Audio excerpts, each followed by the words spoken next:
আজি গোৱালপৰীয়া লোকগীতৰ সম্ৰাজ্ঞী প্ৰতিমা বৰুৱা পাণ্ডেৰ পুণ্যতিথি অসমৰ লোকসংগীতৰ হস্তিৰ কন্যাৰ বিশ্ববাসীক চিনাকি কৰোৱা পদ্মশ্ৰী প্ৰতিমা বৰুৱা পাণ্ডেক সুৱৰিছে সদৌ অসম ছাত্ৰ সন্থাই কোকৰাঝাৰ জিলাৰ দদমাৰ নিবাসী ৰহেন্দ্ৰনাথ বৰ্মক প্ৰদান 2023 বৰ্ষৰ পদ্মশ্ৰী প্ৰতিমা বৰুৱা পাণ্ডে স্মাৰক বঁটা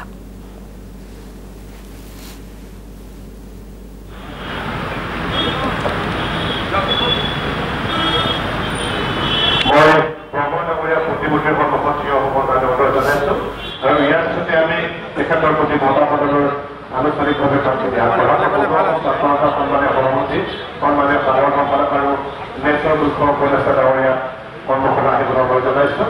এই বঁটাত আছে এখনি ফুলাম গামোচা, এখনি চেলেন চাদৰ, এটি এৰী চোলা, এখনি শৰাই, এখন মানপত্ৰ আৰু তেওঁৰ এই শিল্প সাধনক আগুৱাই দিবৰ কাৰণে নগদ ধনৰ দখলা। মই প্ৰথমে এখনি ফুলাম গামোচাৰে তেখেতক আদৰণি জনাবলৈ অনুৰোধ জনালোঁ। ইয়াৰ পিছত চেলেন চাদৰে আদৰণি জনাইছে সাধাৰণ সম্পাদক ডাঙৰীয়া। ইয়াৰ পাছতে এটি পৰম্পৰাগত এৰী চোলাৰে তেখেতক সম্ভাষণ প্ৰদান কৰিব নেচৰ মুখ্য উপদেষ্টা ডক্টৰ কুমুদ ভট্টাচাৰ্য ডাঙৰীয়াই। মই সংবাদ মাধ্যমত লোকসকলক অনুৰোধ জনাম তেখেতসকলৰ সকলোৰে একো বিভাগ লাগে তেওঁলোকৰ নিজৰ কামখিনি আগবঢ়াই গৈছে।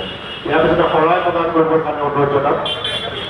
মই তিনিওগৰাকী বিষয়ববীয়াক একেলগে শৰাই প্ৰদান কৰিবলৈ অনুৰোধ জনালোঁ।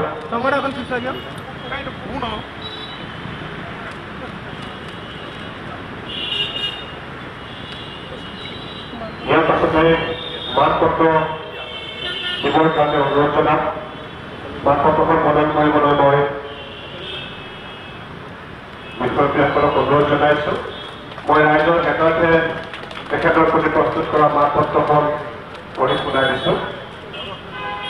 গোৱালপৰীয়া লোকগীতৰ সম্ৰাজ্ঞী পদ্মশ্ৰী প্ৰতিমা বৰুৱা পাণ্ডে স্মাৰক বঁটা 2023 সদৌ অসম ছাত্ৰ সন্থা প্ৰতি শ্ৰীযুত ৰহেন্দ্ৰনাথ বৰ্ম অসমৰ লোককৃষ্টিৰ সাধক, প্ৰচাৰক আৰু প্ৰসাৰক। সংগীত সমুদ্ৰৰ অপাৰ্জনত পুনৰ এখনি নিগামেলি স্থিতপক্ষ হৈ আপুনি আপোন জীৱনক তপস্যাৰ মাজেৰে এগৰাকী পৰিশ্ৰমক সজালে আৰু ধৈৰ্য কৰি সংগীত মানুহ য'ত সংগীত তাতেই, সংগীত য'ত তাতেই ব্ৰহ্মাণ্ডৰ স্বৰূপ বিদ্যমান।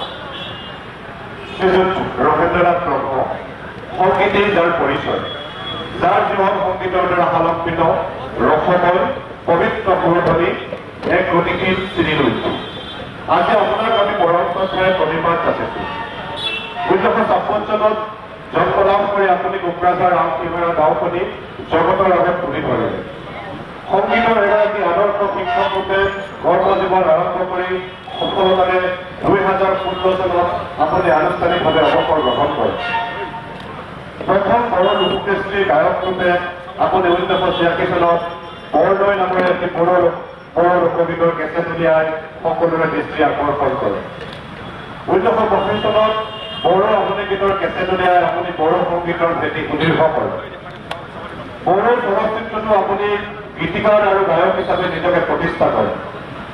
এখন বড়ো কাহিনী চিত্ৰ আৰু কেইবাটাও ভিডিঅ' কেছেটত আপুনি আপোনাৰ গীতিকাৰ আৰু গায়ক ৰূপে অংশগ্ৰহণ কৰি বড়ো লোকগীতৰ এক উল্লেখযোগ্য বৰঙণি আগবঢ়ায়। ইয়াৰ উপৰিও আপুনি ভালেমান বড়ো ভিডিঅ' ছবি পৰিচালনা কৰি উঠি অহা চামত ভৱিষ্যতৰ বাবে তেওঁলোকক মাৰ্গৰ সন্ধান দিছে।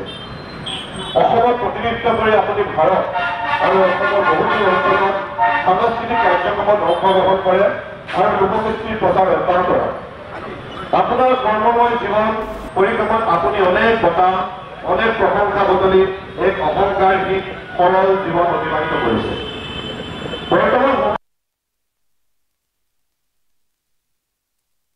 প্ৰতিমা বাইদেউলৈ গভীৰ শ্ৰদ্ধাঞ্জলি জনালোঁ আৰু প্ৰত্যেক বছৰে লোককৃষ্টিৰ পথাৰখনত নীৰৱে সাধনা কৰি থকা একোগৰাকী ব্যক্তিক এই প্ৰতিমা বাইদেউৰ স্মাৰক বঁটা প্ৰদান কৰা হয়।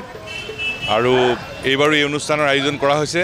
লোক সংস্কৃতিৰ যিসকল সাধক তেখেতসকলে নিৰৱচ্ছিন্নভাৱে কাম কৰি থাকোঁতেই ৰাজহুৱাভাৱে সন্মান প্ৰদৰ্শন কৰিব লাগে। আৰু চৰকাৰক ক'ব খোজোঁ যে লোক সংস্কৃতিৰ যিসকল সাধক আছে তেখেতসকলক সমৰ্থন আৰু তেখেতসকলক উৎসাহিত কৰিবৰ কাৰণে অসম চৰকাৰে এটা স্পেচিয়েল বিশেষ পেকেজ ঘোষণা কৰিব লাগে। আমি প্ৰতিমা বাইদেউৰ নামত এটা লোক সংস্কৃতিৰ গৱেষণা প্ৰতিষ্ঠান স্থাপন কৰিবৰ কাৰণে চৰকাৰক আমি দাবী জনাইছোঁ। আজি খুব ভাল লাগিছে, মই বহুত আপ্লুত হৈছোঁ যে এনেকুৱা ধৰণৰ এটা সন্মানীয় বঁটা যে মই পাম আৰু তাৰ কাৰণে মোক যে নিৰ্বাচিত কৰিছে মই বিৰাট আনন্দ পাইছোঁ, মই খুব আনন্দ পাইছোঁ।